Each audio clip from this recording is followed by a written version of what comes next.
So hello friends, welcome back to our channel. और आज हम लोग पढ़ेंगे विद्यापीठ का माइनर पेपर बिजनेस एनवायरनमेंट का सिलेबस, जो कि आपके एग्जाम्स में काफ़ी हेल्पफुल होगा और आप अच्छे मार्क्स स्कोर कर पाएंगे। ठीक है, तो आज हम कोशिश करेंगे कि बिजनेस एनवायरनमेंट का यूनिट 1 जो आप यहाँ देख सकते हो, theoretical framework of business environment, इससे कुछ टॉपिक्स कवर हो जाए। तो स्टार्ट करते हैं अपना ये वीडियो। ठीक है, इंट्रोडक्शन में क्या है कि बिजनेस इज एन ऑर्गेनाइजेशन और enterprise engage in producing goods and services for profit motive. Business, ठीक है, क्या होता है बिजनेस? क्या होता है? कोई भी ऑर्गेनाइजेशन या एंटरप्राइजेज जो कि गुड्स प्रोड्यूस कर रही है, गुड्स और सर्विसेज प्रोड्यूस कर रही हैं प्रॉफिट मोटिव के लिए, तो उसे हम बिजनेस कहते हैं। ठीक है, और it is collective effort where a firm is engage in commercial, industrial और professional activities. The main aim of the business is to satisfy needs of customer.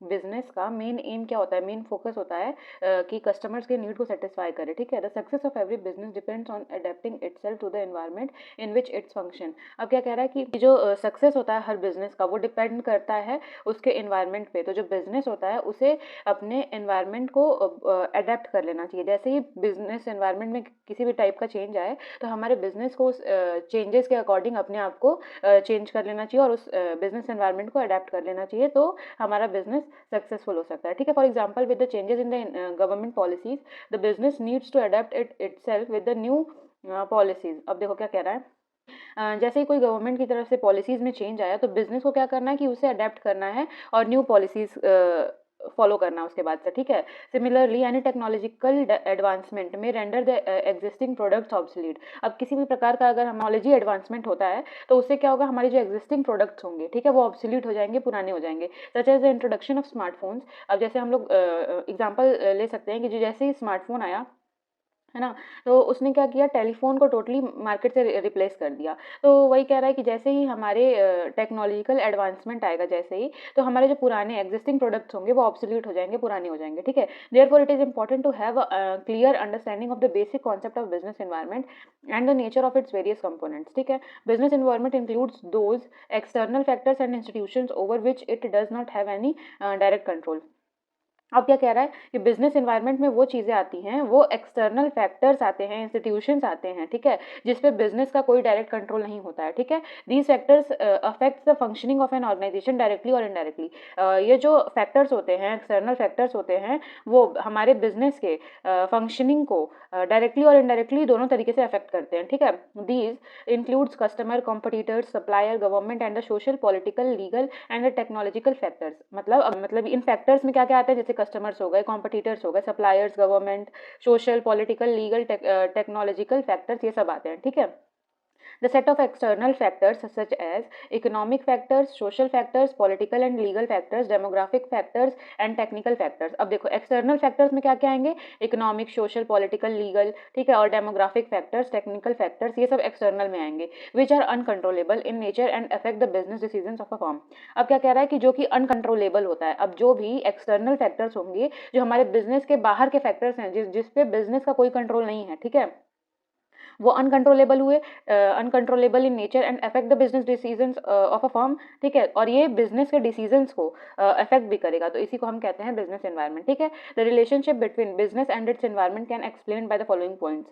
Business is affected by it's environment. ठीक है, कोई भी business है वो अपने environment से affect पड़ता है उसके एनवायरनमेंट से, and in turn to some extent it will also influence the external factors. ठीक, similarly economic environment influence social, cultural environment and vice versa. अब क्या कह रहा है, इकोनॉमिक इन्वायरमेंट जो है, मतलब मनी से रिलेटेड जितने भी ट्रांजैक्शंस होंगे वो इकोनॉमिक इन्वायरमेंट में जाएगा।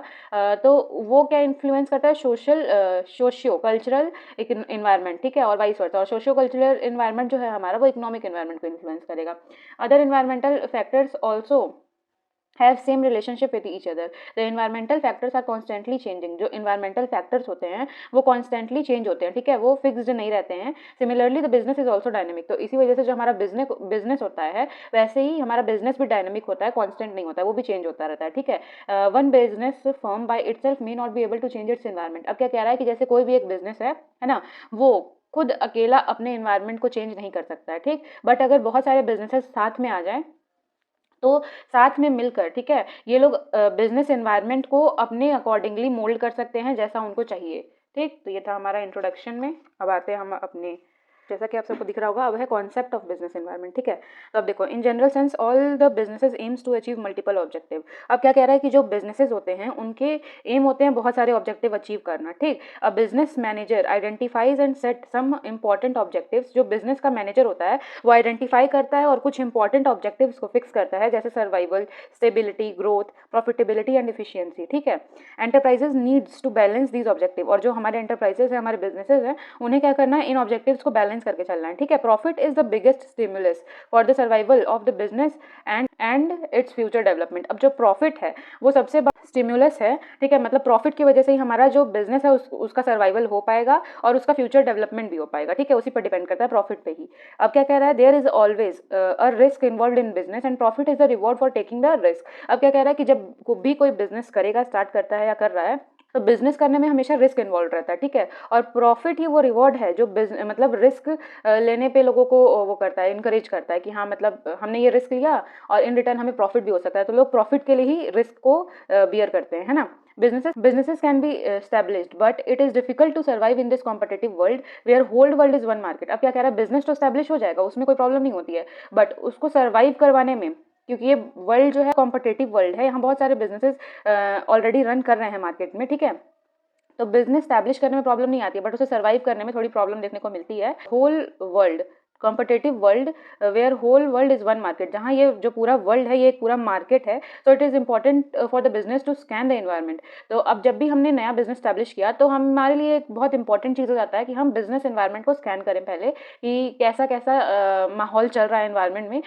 सारे टाइप्स के एनवायरनमेंट हमें पहले स्कैन कर लेने चाहिए, ठीक है। Environment refers to all the external forces which affects the functioning of the business. अब एनवायरनमेंट क्या होता है, refers to all the external forces. Environment में वो सारे एक्सटर्नल फोर्सेज आ जाएंगे जो हमारे बिजनेस के फंक्शनिंग को अफेक्ट करेंगे, ठीक है। environment factors are largely, if not totally, external and beyond the control of individual industrial enterprises and their management। अब क्या कह रहा है कि जो environment factors होते हैं, ठीक है, जो भी ये environment factors हैं जो हमारे business के functioning को affect कर रहे हैं, ये largely और if not totally, मतलब ये external होते हैं और beyond the control of individual और industrial enterprises होते हैं और उनके management। मतलब ये business environment के बिजनेस मैनेजमेंट के कह लो, हमारे बिजनेस ऑर्गेनाइजेशन के मैनेजमेंट के बियॉन्ड होता है, ठीक है, ये एनवायरनमेंट जो हमारे बिजनेस के फंक्शनिंग को अफेक्ट कर रहा है, ठीक। अब the surrounding in which the business operates is called business environment. अब जिस सराउंडिंग में हमारा बिजनेस ऑपरेट कर रहा है उसे हम बिजनेस एनवायरनमेंट कहते हैं, ठीक है। जो सोसाइटी में हमारा बिजनेस ऑपरेट कर रहा है उसे हम बिजनेस एनवायरनमेंट कहते हैं, ठीक है। The word business environment has been defined by various authors as follows. अब बिजनेस एनवायरनमेंट के बहुत सारे डेफिनेशंस दिए गए हैं, 2 डेफिनेशन दिए हैं, वो आप देख लीजिएगा और जो ईजी आपको लगे अपने अकॉर्डिंग आप उसे याद कर सकते हैं। These definitions gives a clear understanding of the business environment. We can say that the business environment is a combination or mixture of complex or dynamic uncontrollable external factors within which a business is to be operated. The change in the taste and introduction of new technologies, innovations, government policies, etc. are all the part of business environment. अब देखो business environment में क्या क्या चीज़ें आती हैं, जैसे customers के टेस्ट और प्रेफरेंसेस में चेंज आ गया, ठीक है। इंट्रोडक्शन ऑफ न्यू टेक्नोलॉजी, नई नई टेक्नोलॉजी मार्केट में आ गई, इनोवेशन हो गया, गवर्नमेंट पॉलिसीज में चेंजेस हो गए, तो ये सारे हमारे पार्ट्स होते हैं बिजनेस एनवायरनमेंट के। Business needs to accept and adapt these changes promptly to survive in the market.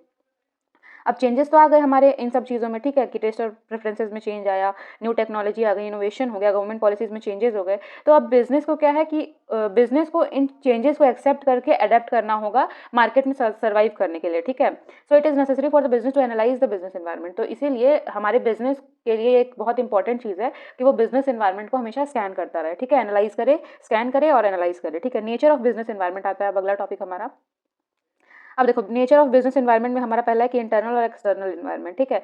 Every business is surrounded by internal and external environment. Her business internal और एक्सटर्नल एनवायरनमेंट से surrounded होता है, ठीक है। Internal environment वो सब होंगे जो हमारा ऑर्गेनाइजेशन कंट्रोल कर सकता है, जैसे man, money, material, machine, method, ठीक है। तो ये सब हमारे बिजनेस के अब हमारा बिजनेस इन सब चीज़ों को कंट्रोल कर सकता है, ठीक है। तो ये हमारा होता है इंटरनल एनवायरनमेंट, ठीक है। और एक्सटर्नल एनवायरनमेंट वो एनवायरनमेंट होता है जो हमारे बिजनेस के कंट्रोल से बाहर है, कंट्रोल के बाहर है, तो अनकंट्रोलेबल हो गया, like political conditions, technologies, legal regulations, ये सब चीज़ें जो हो गए हमारा होता है अनकंट्रोलेबल, तो ये हो गया हमारा एक्सटर्नल एनवायरनमेंट, ठीक है। अब dynamic and ever changing business environment जो होता है वो keeps on changing frequently in terms of technology. अब बिजनेस एनवायरनमेंट जो होता है कभी भी फिक्स नहीं रहता है, ये स्टैटिक नहीं रहता है, ये डायनामिक रहता है और हमेशा चेंज होते रहता है। जैसे टेक्नोलॉजीज में चेंज आ गया, गवर्नमेंट रूल्स रेगुलेशन चेंज हो गए, सोशियो इकोनॉमिक कंडीशंस चेंज हो गए, ठीक है।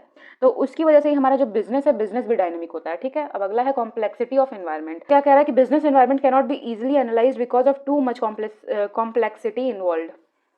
बिजनेस एनवायरनमेंट को एनालाइज करना इजी नहीं होता है क्योंकि ये बहुत ज़्यादा कॉम्प्लेक्स होता है। Environment consist of number of factors, events, conditions and influences generating from different sources which impact business, thus making the business complex. अब क्या कह रहा है कि इन्वायरमेंट में बहुत सारे नंबर ऑफ फैक्टर्स होते हैं, इवेंट्स होते हैं, कंडीशंस होते हैं जो कि इन्फ्लुएंस कर रहा है generating different sources which impact the business. मतलब बहुत सारी चीज़ें हैं जो हमारे बिजनेस को इम्पैक्ट करती हैं। तो इन सब चीज़ों की वजह से जो हमारा बिजनेस है वो कॉम्प्लेक्स होता है, ठीक है। और बिजनेस एनवायरनमेंट को एनालाइज करना is not a easy thing, ठीक।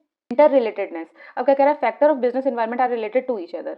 Factors of business environment are related to each other. For example, change in political parties will result in change in government rules. अब देखो क्या कह रहा है कि जैसे ही हमारे जो हमारे बिजनेस एनवायरनमेंट के फैक्टर्स होते हैं, ठीक है, वो रिलेट होते हैं एक दूसरे से। अब कैसे होता है ये कि जैसे ही कोई पॉलिटिकल पार्टीज में चेंज आएगा तो उससे हमारे गवर्नमेंट रूल्स में भी चेंज आएगा, ठीक है। तो change in political party will result in changing the government rules. फिर फिजिकल पॉलिसी, फिर जो हमारे पॉलिटिकल पार्टीज चेंज हुए उसकी वजह से हमारे फिजिकल पॉलिसीज भी चेंज होंगे, मार्केट का कंडीशन चेंज होगा, टेक्नोलॉजी चेंज होगा, ठीक है, etcetera. So all the factors need to be scan properly because these factors are inter related to each other. तो इसीलिए हमें इन सारे फैक्टर्स को बहुत ही डीपली स्कैन करना होता है क्योंकि ये सारे जो फैक्टर्स हैं वो आपस में इंटर रिलेटेड होते हैं। Uncertainty, it is difficult to predict the changes going to take place in future because environment keeps on changing. अब वही कह रहा है कि ये अनसर्टेनिटी होता है, ठीक है। मतलब हमें ये प्रिडिक्ट करना बहुत मुश्किल है कि फ्यूचर में क्या चेंजेस होने वाले हैं क्योंकि जो हमारा इन्वायरमेंट है वो कीप्स ऑन चेंजिंग, वो हमेशा चेंज होता रहता है, वो कभी भी फिक्स नहीं रहता है, ठीक है।